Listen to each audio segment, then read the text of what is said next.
he is willing to take questions outside of this DIS. It is what it is. He will take the time to talk to you guys. We're not going to be doing one-on-one interviews today. We do have a Spanish-speaking PIO if Spanish Network is here and wants that. But as far as like the DWI stuff, I realize those questions are probably going to come up. You're free to ask those, obviously. We've welcomed you in our house today, so we'll go ahead and get started as soon as he walks out. Thank you.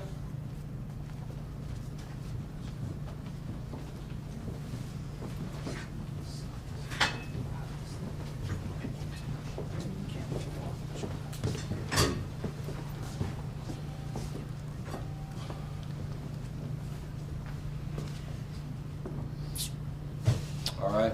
Good afternoon, everyone. Thank you for being here. As was mentioned, the first thing that we're going to cover this afternoon will be the deputy-involved shooting incident that occurred on February 11th. Feel free to reference the screen as well as I'm covering some of this information. So the location, 3500 Coors Southwest, that is down in our South Area Command.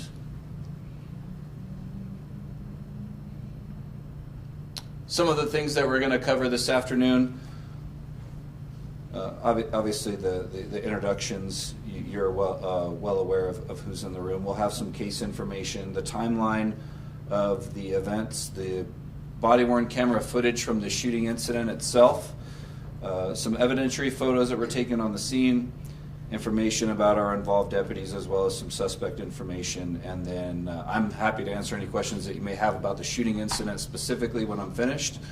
It will probably take me a longer amount of time to discuss how we arrived at contacting this particular individual versus the shooting information itself. It's a pretty rapid event, and you'll see that on the body-worn camera footage, and the dash camera footage is pretty short. And that's because things happened almost instantaneously as we attempted to contact this individual. So, some case information there if you'd like to reference that on the screen. If you have follow-up questions or other concerns and you need to reference that. Again, the date, February 11th of this year. The time, just before noon. The location, again, that is the Walmart parking lot, 3500 Coors Southwest. The case agent information is there, as well as the case number and CAD number. CAD number largely irrelevant for you. The case number is what you would use if you needed additional information. So that'd be the number you'd want to use. So we've discussed this. I'll talk about the photo here in just a second, but we have discussed as an agency some of the technological advancements that we've been employing here at the Sheriff's Office. Among those has been a partnership with a few different pieces of technology, specifically some license plate reading cameras, and then the systems that integrate with that talk to NCIC, our dispatch, etc. So you can see there in the photo, I wanted you to get a sense of the positioning of the vehicles, and I'll talk in just a moment about how we arrived at contacting this individual. But you can see the suspect vehicle is the white truck there on the left side of the screen, and then the two unmarked deputy vehicles that pinned the vehicle there as it was backed into that parking space when they originally contacted him. We also include the names of who exactly was driving each of those respective vehicles. Go ahead. But back to how we came to contact this individual.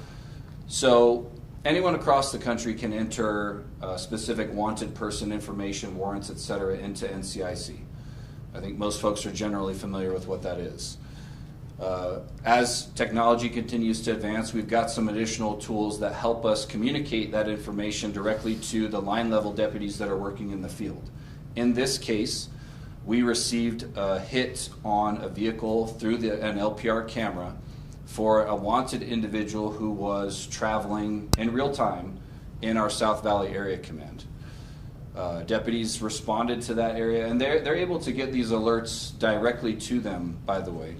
So it cuts down on the response time, the number of layers that information has to transfer to before it actually reaches the deputy.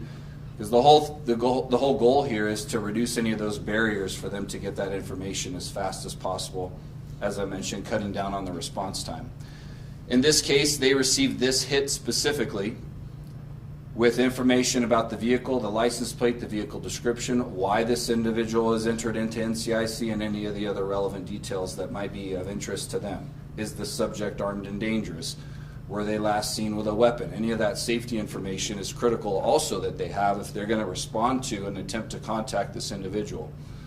In this case, the information that they received was that this individual was wanted out of another state, and he was wanted for a sex crime involving a minor. And I'd rather not go into a lot of heavy details about the nature of those crimes specifically. There's some information within the warrant that's pretty graphic, and I'd rather not repeat that stuff. But suffice it to say that the individual is wanted for a pretty heinous accusation. Again, it's just a warrant, not been convicted or anything like that, but the allegation was very serious. In addition to that, they had received some information that the individual was potentially armed, and there were some specifics about why they believed that he may have been armed from the investigators in the other state, which was Michigan. All right, go ahead. So a timeline of what happened that morning. So around 11:24 in the morning is when the deputies received the hit on the vehicle through our flock cameras. They make a call to communications, notifying them of that, and then they create the call within our own dispatch. A number of things happened between 11:24 and 11:49, so we needed to confirm some of that information, and when you're talking to another agency in another state, that takes a little bit of time. So there are some phone calls that are made to the supervisor, some calls that were made directly to the investigators in Michigan who had entered the warrant, because we just wanted to make absolutely certain before we contact this individual who might be armed and dangerous, in addition to the nature of the crime that he was wanted for. We just wanted to be absolutely certain that this information was accurate before we had deputies go contact him. We were able to find this individual. He was backed into, as you saw in the previous photo, he was backed into a parking space there in the Walmart parking lot. And then at 11:49, deputies activate their body-worn cameras and they proceed to initiate what's known as a vehicle blocking maneuver, and that's how you saw the configuration of those vehicles in the photograph. Seconds later, and I don't know if you can read the seconds there, but it's literally seconds later, the deputies are out of their vehicle, they're giving verbal commands to the individual. They can see directly through the windshield of the truck that the individual is reaching with his right hand back behind him into the floorboard of the rear compartment of the truck. He's given repeated commands. I'll show you on video exactly how that unfolds here in just a moment. And he produces a weapon. The deputies can clearly discern that it is a weapon. Some of the evidence that we processed on the scene indicates that the individual died of a self-inflicted gunshot wound to the head. So as he is retrieving the weapon and pulling it up, deputy perceives the weapon, almost simultaneously shoots as the subject also shoots himself in the side of the head. The deputies did strike the subject as well when they fired upon him. Both deputies fired at 11:49 and 57 seconds, so we're still within seconds. Backup deputies have arrived, and they proceed to coordinate a plan to approach the vehicle, assess whether or not the individual is incapacitated or deceased, render aid as necessary, secure the firearm. So they go through those steps that they're trained to do and have done in all of our shooting incidents. You'll see in the video that where they recover the firearm from the subject's hand. I'll show you the firearm, and I'll show you the front of the firearm that shows, it's slightly graphic, but it does show some of the blood and some of the other organic matter that is what's called blowback into the front of the weapon. And that's why the investigators and OMI believe that he did die from the self-inflicted gunshot wound. So we'll have a couple videos here. So videos from either of both of the deputies that were involved. We have dash cameras in these units as well as the lapel cameras, so we'll show you a little bit of both of those just to give you the best vantage point possible. Of course, you can IPRA the complete footage if you'd like to watch all of it. Again, it's very short because this incident, it just unfolds over a matter of seconds. So we'll go ahead and play. This is dash camera video from Detective Dunbar. And then we'll also show you his lapel camera when he's addressing the subject inside of the vehicle.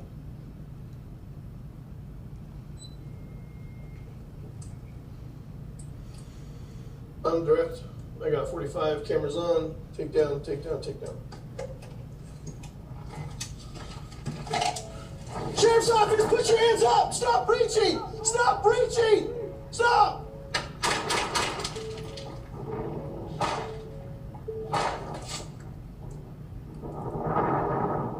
Okay, all units hold what you got. Drake 189 to Sam 38.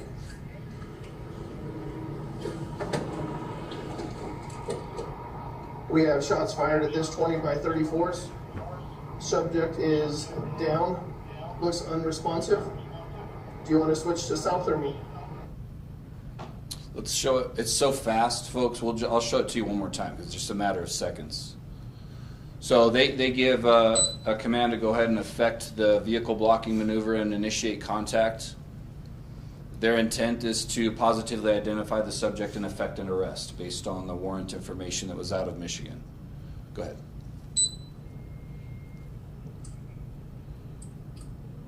I'm direct.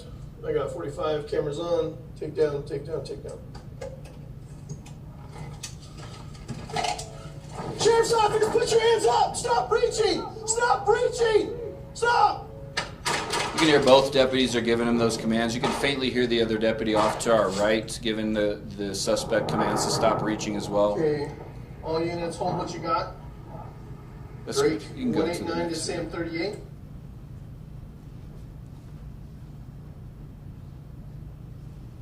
So this will be body-worn camera footage from Deputy Aragon, who was the deputy that would have been to the right of our previous camera vantage point.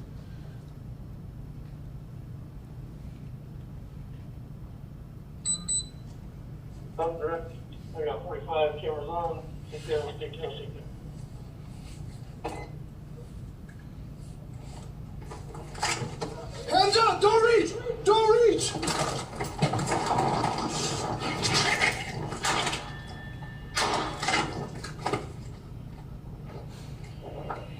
Okay, all units, hold what you got. Break 189 to 1038. And you notice right away the deputy repositions almost instantaneously after getting out of the car. In our interviews with him, he felt like, and I'm just paraphrasing for brevity's sake, but he felt like he was not in a position of advantage where he was, and he wanted to immediately adjust that, which we encourage deputies to do. If they feel like they're in a position that's unsafe, we want them to fix that first before they try to address something else in front of them. So especially if you're dealing with someone who is potentially armed. So he makes that choice. He goes around the back of his vehicle, tries to get a little bit more cover behind his car, and he also engages with the vehicle once he gets to the right side of his truck. So some evidence photos that were taken from the scene. This is the suspect's vehicle. Both of the driver's side doors are open. Down at the bottom of the screen, when they cleared the weapon off of the suspect because he was still in possession of it, they just set it immediately right there at the bottom of the truck. So that's the little red arrow and that's the gun. I know it looks funny. I'll explain why it looks like that here in just a second.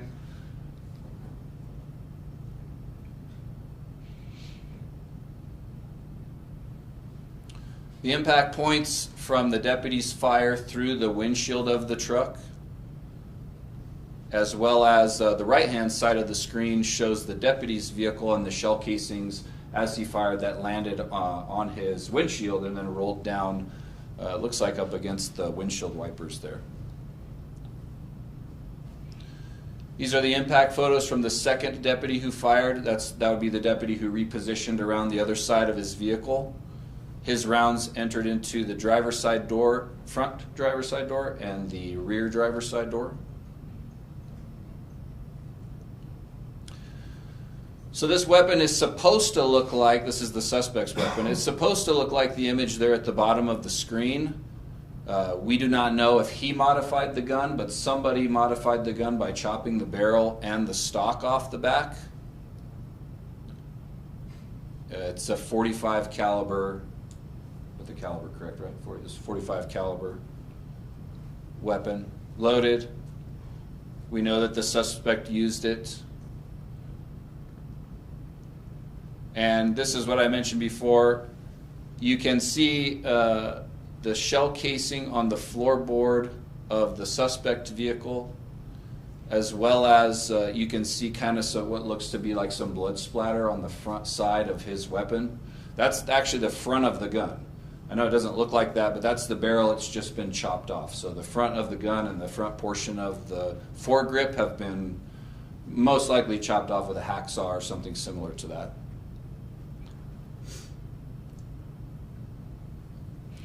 Some information about the deputies that were involved. Deputy Dunbar, Deputy First Class. This is his third deputy involved shooting. He's been with us for 12 and a half years.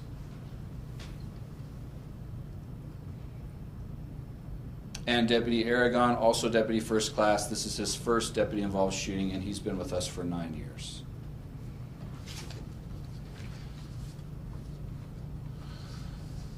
The decedent, I presume his last name is pronounced Marlatt, Max Marlatt, 32 years old. He is a convicted felon by the records we were able to obtain.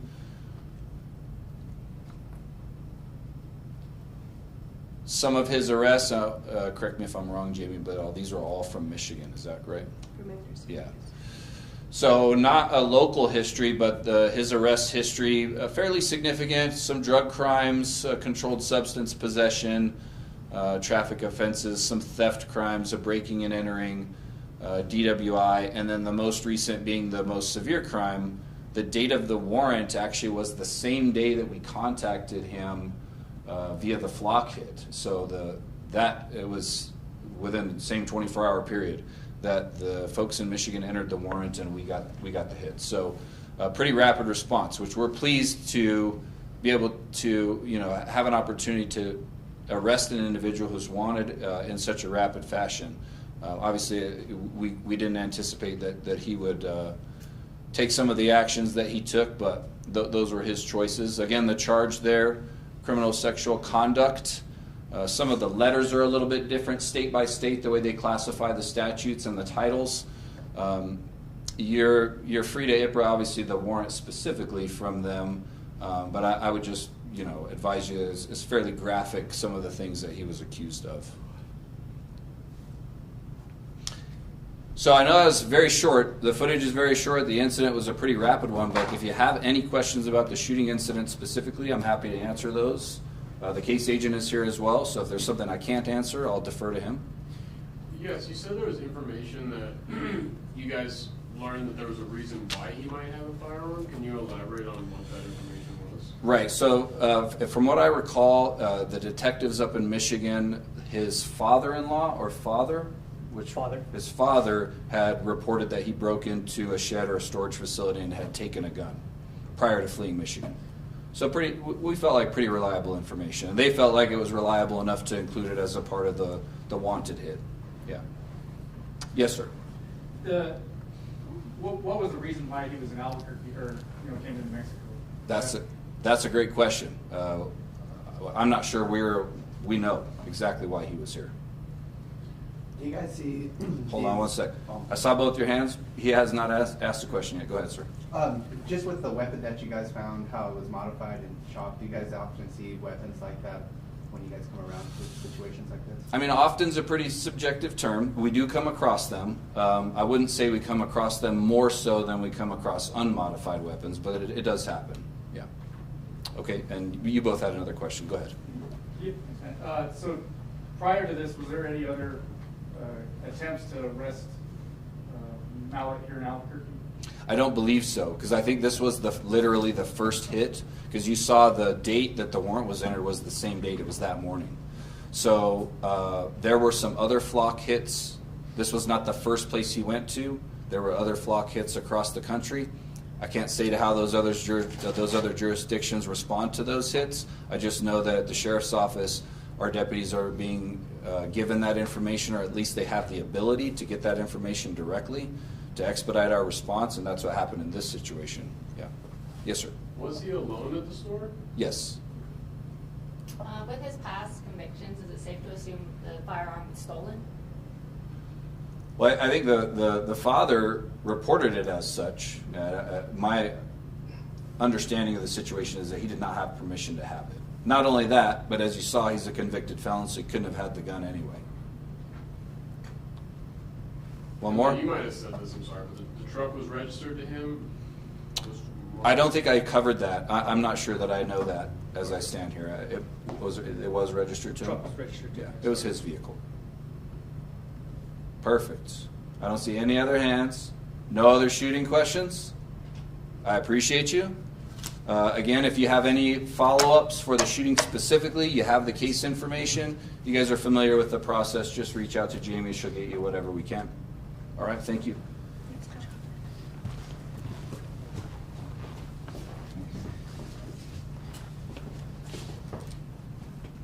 All right, I know there's some questions about the DWI scandal. Seen a bunch of them from my PIO with Jamie. Thank you for all that, and good job for what you do, by the way, for all that you put up with. One thing that I will address is I will tell you this is heavy for the community. I understand there's a lot of questions. I make sure that I don't ever come out with a visceral response. I will tell you this has been a very emotional week for me. It's different when you are betrayed and you find out some info, but I want to tell the public how we are making decisive action and what our plan is also. But at the same time, some of the things, I know we've had interviews with Ann and other people. During those interviews, what I had set up while I was in Washington, D.C., and I can get into that maybe with some questions. But one thing that I need to address and make very clear is I always have a good relationship with the media and all of you. I know you have a job and a story to do, but we're getting to the line in reference to this case where you're starting to defame my character. I don't appreciate it at all. I'll answer questions and be transparent when I can. I have been on the phone with the FBI. I will answer what I can. I will tell you what I can't answer. I don't like the way the perception of my name and the two people standing beside me, how it is going in the media. And to be honest with you, I don't appreciate it at all from any of you. And I will always answer questions and be upfront with you and realize, again, it is not about my emotions. I have a job to do, and that's why I was elected, and I will do what I can. So let me address a couple of things here.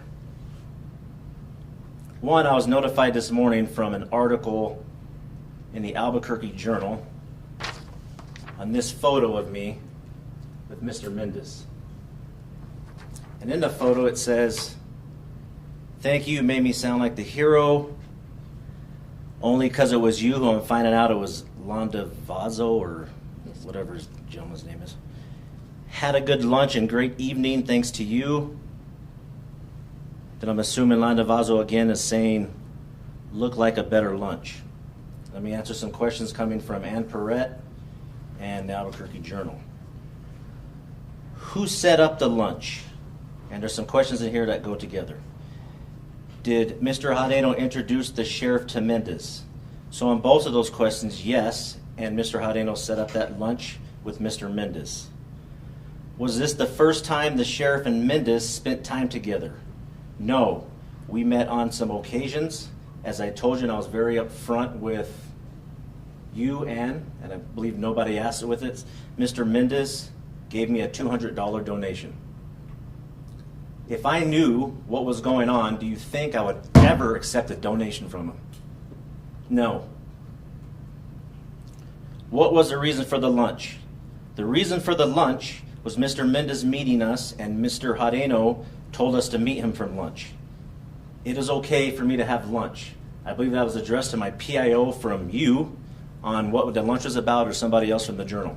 Folks, it's okay for me to have lunch. The question should be, who paid for the lunch, and did I accept any gifts from Mr. Mendez? No. Do people buy me lunch? Yes. Do I take photos with people? Folks, I take 100 photos a week with people. I am a politician and the sheriff of the Bernalillo County Sheriff's Office. If I ever knew that Mr. Hadeno and that Mr. Mendez were doing what they were doing along with the DWI scheme, I'm going to ask you a question back. Do you think in all hell I would ever have a lunch with him? No, I would not. What should this community take from the photo? The community should be concerned on everything that's going on. That's why I'm here in front of you answering questions. What they should not take from the photo is that any way that I have anything to do with this DWI scandal. The question will also be, my right-hand man who I trusted and betrayed me, he set up the lunch, he introduced me to Mr. Mendez. I've known Mr. Mendez since 2021. I know I told Ann Perrette in our interview, because I looked at it again, that I've known him for a handful of years and how many times I've met with him. I'm not going to remember exactly how many times I met with Mr. Mendez. I do know I was introduced to him, and I met with him with other people in the community to ask what I was going to do about the crime problem, the corruption that was already here, in hindsight, that's very odd, within the Bernalillo County Sheriff's Office, and also my behavioral health plan. That's what we were discussing. Let me rewind back to when all of you were asking questions when I wasn't here when I was in Washington, D.C. And there are some things that I can tell you and some that I can't. I'm going to tell all of you up front, in my interviews, I will drop breadcrumbs. None of you are connecting the dots, so I'm going to help you a little bit. While I'm in Washington, D.C., I have been an investigator for a very, very long time, and one of your main issues as a law enforcement officer is to watch human behavior. Then you go through human emotions, but you make sure that you don't have a visceral response, and you handle that, and you act accordingly, and do it with intelligence, and you do it with the proper information that you have. Another question that I've seen in social media is, why did the FBI not trust Sheriff Allen? I will get into that here in a second.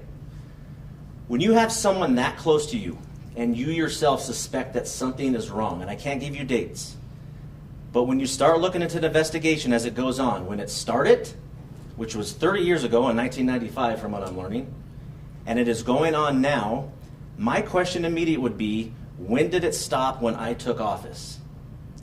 And when it stopped, the next question should be why it stopped. That is a red flag to me.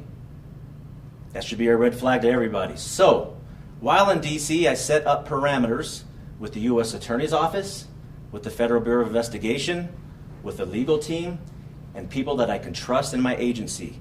Do not get my words twisted, and do not think that I don't trust anybody else here in my command staff, because I'm getting sick of people twisting my words. I have trust in all the people that serve with me. I've never been betrayed like this in my life, and I'm pretty freaking pissed off right now. The parameters and obstacles that I put here, verified information that I did not want to believe was true. From that, you put your emotions to the side, and you do the job as a sheriff, and you make not a hard choice, it's a difficult decision, while you are coordinating with the Federal Bureau of Investigation for them to complete their investigation. Once again, everybody keeps asking me about an internal affairs investigation. I'm so sick of hearing that question. I will not do anything to interfere with the criminal investigation from the Federal Bureau of Investigation. It's not going to happen. In the case here at the Bernalillo County Sheriff's Office, the criminal investigation, on what I couldn't tell you during the interview, is working great. I want to find everybody in this agency, in law enforcement, that is doing this nonsense, because it makes everybody around the nation look like crap. I have had calls from chiefs and sheriffs from all over the nation. It's just not locally here. It makes everybody look like crap in law enforcement, and that is why another reason I'm pissed off, and to have someone that was standing on the right side of me doing that. Next question will be, what information do you have? The information that I have is I was waiting for the investigation to take place, and the interview was coming of Mr. Hadeno. For your timeline, write it down. On Saturday, I get a call from Mr. Hadeno, which I knew was coming, that he was interviewed by the FBI. That is in concert with information that I knew and how I have been cooperating with the Federal Bureau of Investigation. And let me pause right there. How in the hell would the FBI ever trust me when my right-hand man who speaks for me would give me any other information? That is another red flag. As an investigator, I've been doing this for a while. That is another verification that I knew in Washington, D.C. on why I could not get the information that I needed. That was the nail in the coffin for me. On Saturday night, this was 2 hours before La Noche, where I have to go over and speak to people, attempt to have a good time. I did not. I don't even remember frickin' the rest of the dang night. Knowing that this is going on, I then need information from the FBI. The two people standing beside me, just as Mr. Hadeno, they are appointed positions. I hold them to a higher standard than I even hold to myself. That is why I am very angry right now, and we'll figure it out. The next step is, there's no way that I'm going to put someone on admin leave when I now have the power, when someone is at will, which was an easy decision, to fire him. I have now cut off the head off the snake.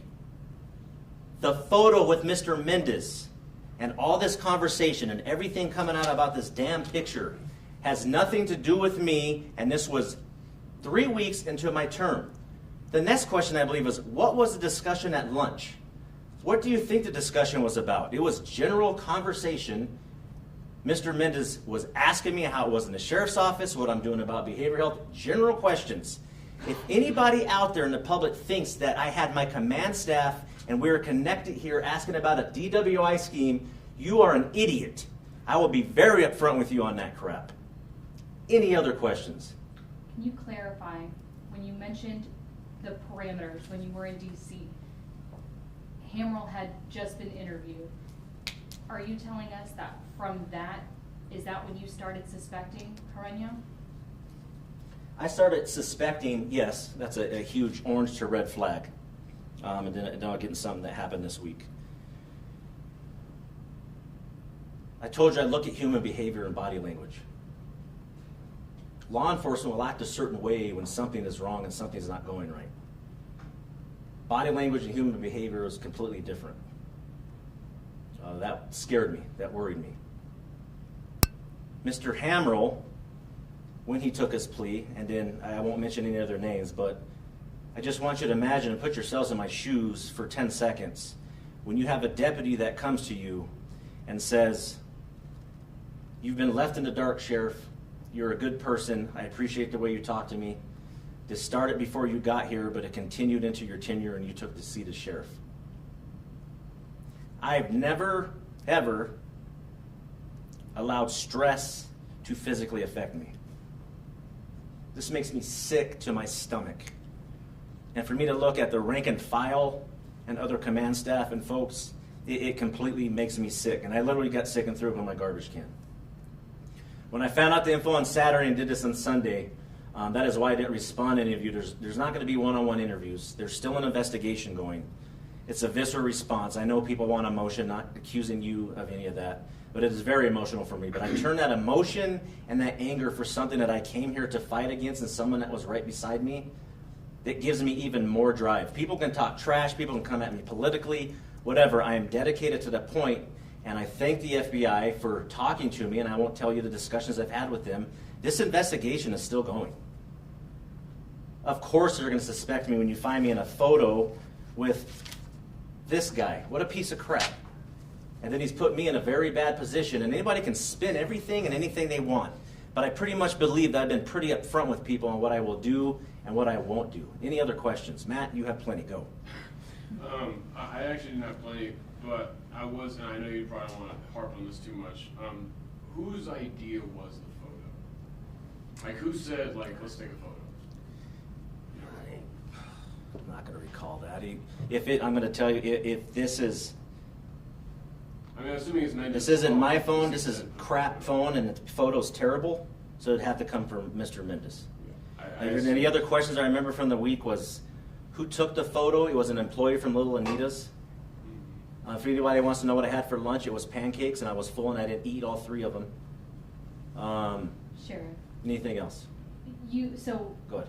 confirming, it was after Hamrell mentioned to you he had been interviewed, you started watching Carreño's body, or you noticed something different with Carreño.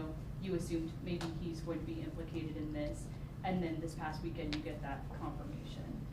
It wasn't from the talks that I've had with federal entities. It was not a surprise. It was just disappointing and disheartening. And again, where I have to put the personal thing away of not wanting to really believe it. I didn't really had no suspicion prior to. No, and I'll go back to this photo. If I had any suspicion like that, Ann, or anything, why the hell would he be my undersheriff? Why? I wouldn't do it. So in Hamrell did take a plea this week, and I know Yes. he's no longer with the sheriff's office, but in his plea, he used the quote, "a supervisory BCSO deputy assured him he would not get in trouble." Is that supervisory BCSO deputy Herreño? I will tell you, I dropped breadcrumbs, as I said before. I won't answer that directly. I will not do anything to hinder the investigation with the FBI. And the reason I say that for everybody in the world is I want to make sure the FBI has every resource and every piece of information and every document that we can give them to find every punk that is doing this. Is anybody else in the sheriff's office right now believed to be involved? You know, I'll give you a visceral response because I don't want to be disrespectful to the people that I serve as my deputies. I always have had a +1 or +2 rule my whole life doing this. Meaning, would I ever be surprised that anybody else would be named? I don't. At this point, really, in terms of what happened in the past before I was here and then what happened months into my tenure, I make sure to evaluate all that. And you asked me earlier, I don't think I answered your question, the parameters I put in place at Washington, D.C. I shrunk my circle. And my circle was U.S. attorneys to feds to legal to one person in this agency to me. That's when I knew that I had a serious problem. As far as, is there somebody else that's implicated, I'm going to go a little bit further than that. If you're implicated, everybody always uses the term "it is what it is." It drives me nuts. If you ever knew anything about this and you didn't do anything to stop it, get the hell out of my agency.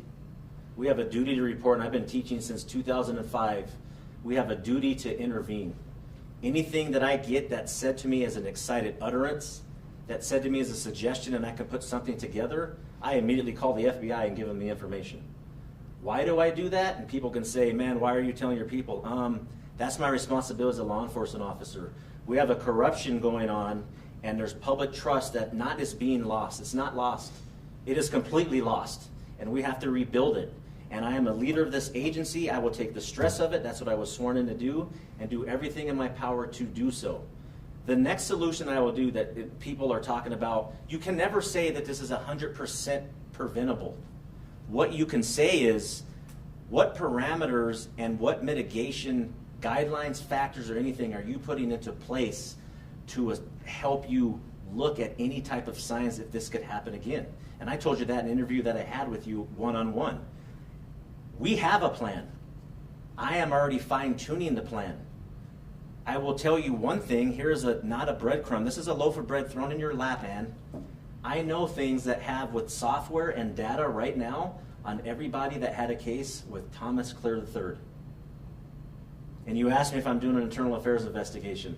I have to do some of my own investigation with the feds, information and particulars that I cannot give out.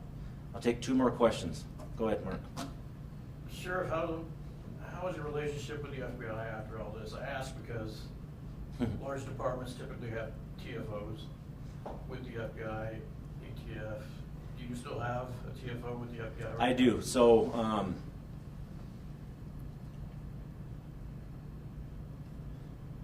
to be very upfront with you guys, media is a great tool. I use you guys.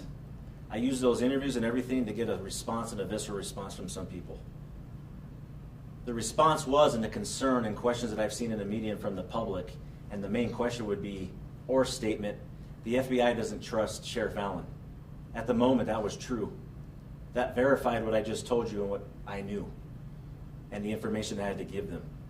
As far as the relationship, I'll always have a relationship with the FBI, and yes, I have one TFO there with RCFL at the FBI.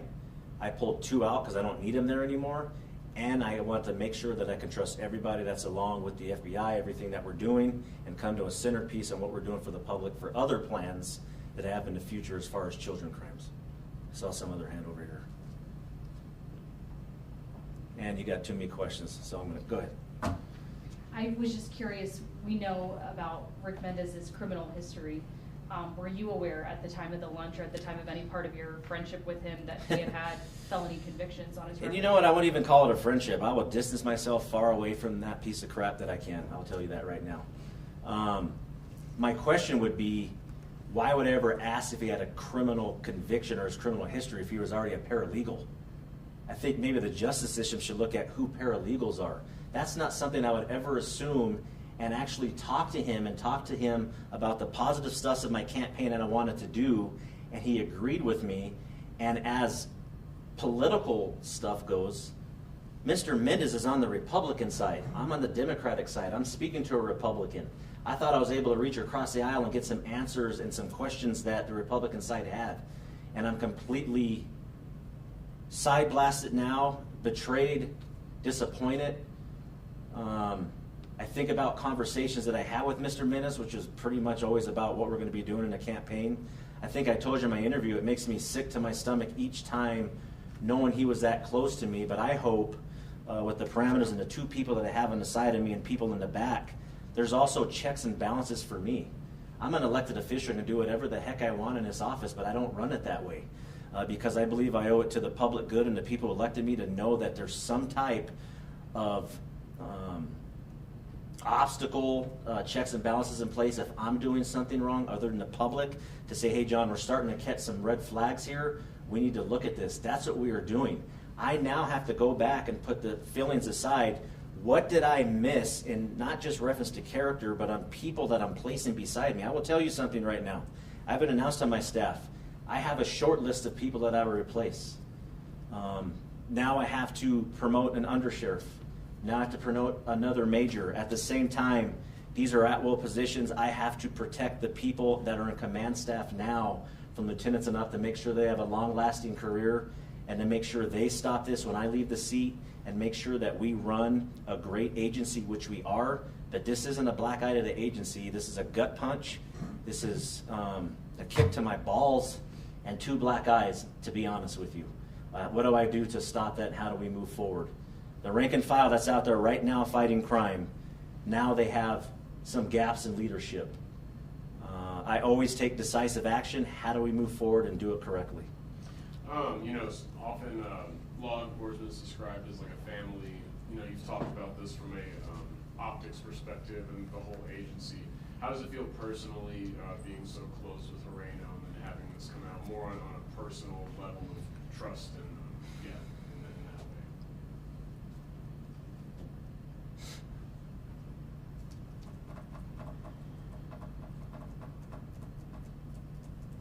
that way? I told you,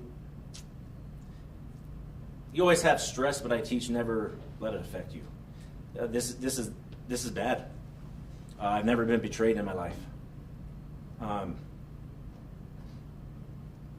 don't like to make it personal because I think that's unfair to the public that I serve that elected me in this office, and they're now looking to me to answer a lot of questions, which some it's irritating. I can't answer everything with the investigation, of course. People will have doubts. I prove everything through my actions. I hope that the public and everybody understands that I made this decision to get rid of Mr. Hynado probably within 21 hours. And the reason it took me, honestly, which was a short time, 21 hours, was I was verifying things with the Federal Bureau of Investigation. Mr. Hammer's indictment, the next question I have was there anybody in this agency that I need to be worried about? I couldn't answer that right now. I have to let the investigation continue. Do I think that the scheme goes as deep as other people? I can't answer that either. We've seen this thing blow up in the last 16, 17, 18 months. Nothing at this point really surprises me anymore. It's just a matter of how do I deal with it and how do I make sure that I'm doing what I can legally to be transparent with everybody, and how do we move forward? That's all that I can really do.